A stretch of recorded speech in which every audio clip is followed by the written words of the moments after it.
now is I'm going to show you, so I'm going to clear everything out, and I'm going to show you how we can do the same thing from some of our GUIs. So if we run this one, it's called NIRS.viz for visualization. This is the folder that contains all the GUIs. And inside of that folder, there's a couple of graphical interfaces. This one, which is kind of the time series viewing, you can actually run pretty much all the analysis from here from some of the pulldowns, right? So right now we have no data loaded, so there's nothing to really see at this point.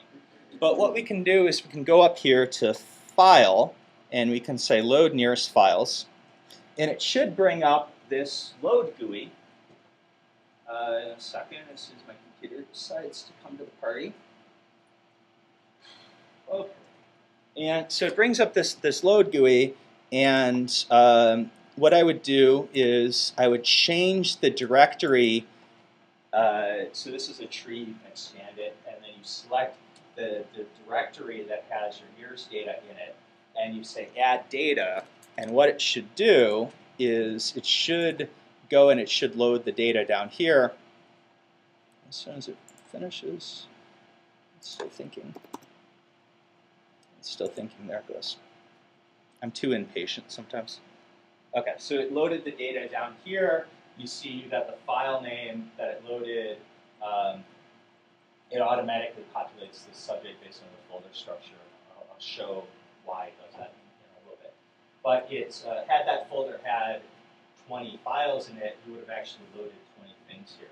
And if you highlight any one of them, it'll actually give a little bit of a, it showed that same thing that it displayed raw, that it tells me I have 1,200 time points, and it gives you a little bit of a clue of what was in the file over here.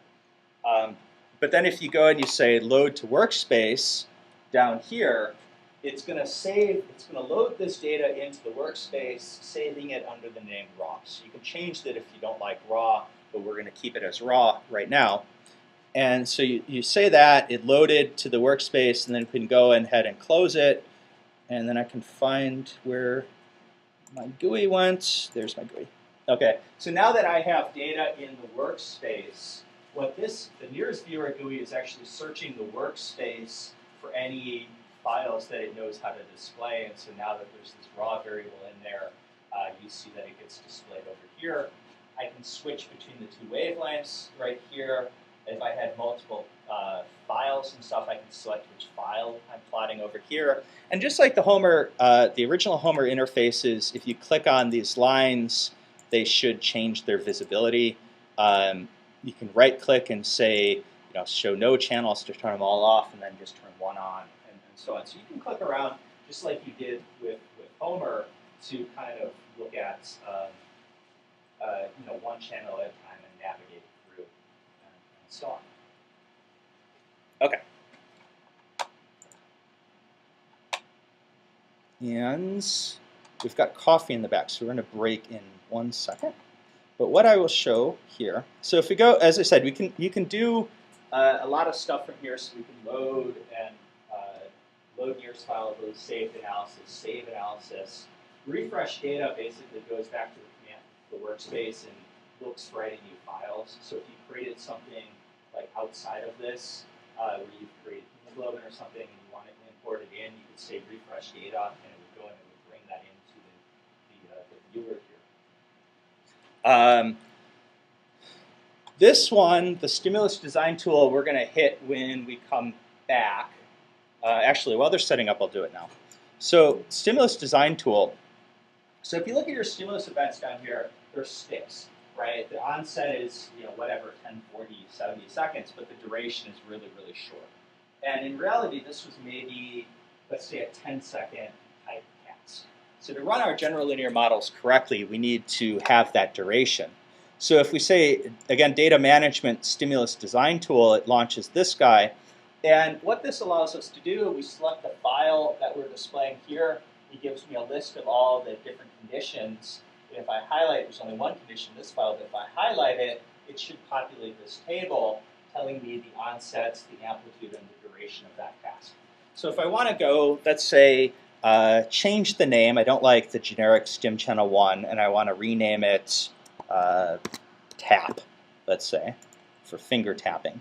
So I can go and I can rename it as finger tapping.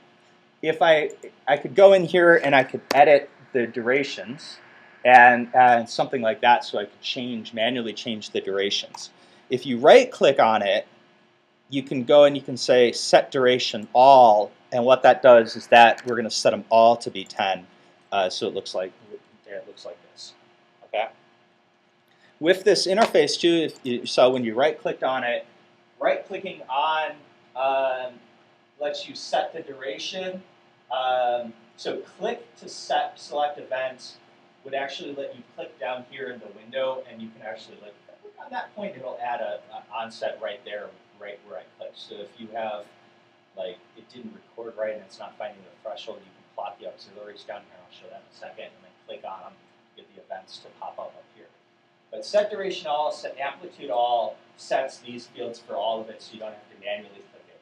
Shift all events would be like, I know I was 30 seconds on, 30 seconds off, so the relative time is right, but it's maybe shifted the whole thing. I started at 30 seconds, not at 0. So you'd say shift all events, and it can shift the entire timing. Add row adds another row in this, so you can add more events. And then import-export table. What import-export table does is you can either export the current stimulus information to an Excel file, either the current or all the files, and then, or you can do it to clipboard where you're just copy pasting. So if you export the data, let's say export current file, maybe. Let's say test. No, testing. This is useful if you have a lot of changes you need to do. So let's open this guy back up in Excel. You guys don't have to do this. I'll just show you what it looks like for Excel loads. But what it's going to have is it's going to have all those stimulus events, the onset, duration, amplitude, as columns within the Excel file, and then you can just go and paste whatever in or shift, shift the data like that. And then once you do that, you can save it, keeping that same format, and you'll see the format as soon as it loads. You can then import that back in, so that if you have to do a lot of batch processing of, I have 100 files, I need to change all the stimulus kind of in this weird way, rather than putting it in MATLAB as I might do. You can use these kind of interfaces to do it that way. So load, please. The columns are all named something like this when they appear. So let's say, tap. So that's the onset values for the tap. It'll be a column. There you go. Onset values for tap, and that was all. So I could have gone and could have changed these all to 5 or something like that. Save the Excel file and then brought it back in. If you have multiple conditions, let's say tap left and tap right, you would just have more columns. So you'd have a tap left and a tap right column. If I wanted to add events, what I can do is, I could just copy paste and then just change, if it works, copy paste like this, and I could just change it to tap 2, change all those entries to be the tap 2 values, and that's just so they're shifted a little bit, because otherwise it'll plot it exactly on top of each other, and I don't want that. So then if you go back, you can say import table, import Excel file, and hopefully it lets me, so I can select that. And what should happen, hopefully, danger of doing live demos. Oh, okay, well, I'll fix that. Sorry. I know it works if you just modify the tap and then bring it back. I hadn't done adding more conditions to it and bringing it back. What it should have done is it should have entered another tap condition. So you should have had tap 1 and tap 2. It should have drawn them both down here, one being kind of randomly offset. And you can flip back and forth. If you decided you didn't like tap 2, you could have right-clicked on here and you could have said delete stim and removed it back out. Okay? And if let's click OK on this, and it closes and it brings us back to this window, and now this window reflects that stimulus time. And so just in the last second, if you go to data, so that's data management, edit design tool lets you do stuff there, the stimulus design. Subject demographics I haven't written quite yet. It's not fully working, that's why it's grayed out, but eventually that'll let you change the subject names and age, stuff like that. I'm going to show you how to do that from the command line. Probe registration, I have a bunch of stuff that I haven't put into the GUI yet that we can do from the command line, but that's a lot of the registry. We'll see that all tomorrow. And then under data analysis, we have a GUI called Analysis Manager. And Analysis Manager is going to introduce us to jobs and pipelines, which you already saw. I just really quickly, without telling you what I did, created a pipeline to run my entire first level model. But what we can do is we can start to actually create pipelines like this. So let's say we want to do optical density followed by Beer-Lambert law, and then we want to run our GLM model on that. So you can start to create these pipelines like this by moving jobs over into this. I'm going to show you how to do this on the command line. And then if you take a job like, say, Beer-Lambert law, and we expand it, so first off, if you click on you click on the job, so you have to click over here.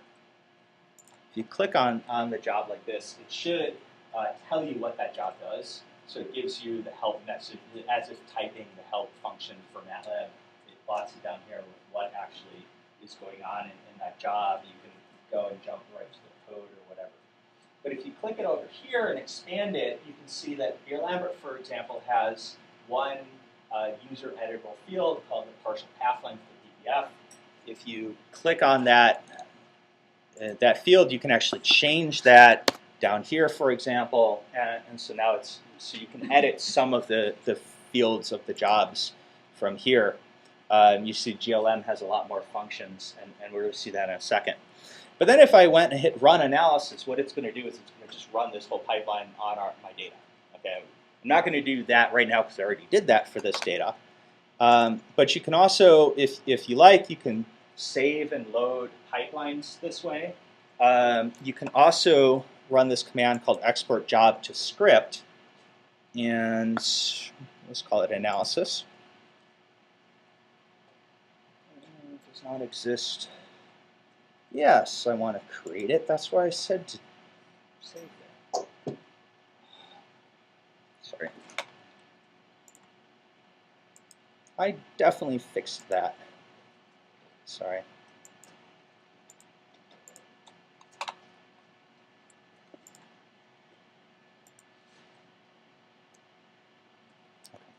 That's what it's supposed to do. I don't know why it didn't do it. Anyway, but that create job to script, what it does is it'll create a kind of full analysis script with your entire pipeline that you've created up front. It puts all the citations you should use because you called Jeff Barker's GLM paper and you called the Stephen Jobs optical properties because you used that for the Beer-Lambert law.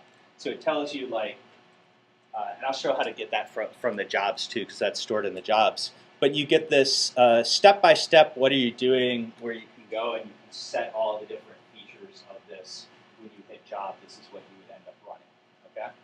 So with that, let's pause. It's 4:15. I am exactly on time. I am very happy for that. We're going to pause for hot coffee, not this cold stuff. And then when we come back, we're going to start looking more at creating a pipeline, modifying and actually running analysis on more data.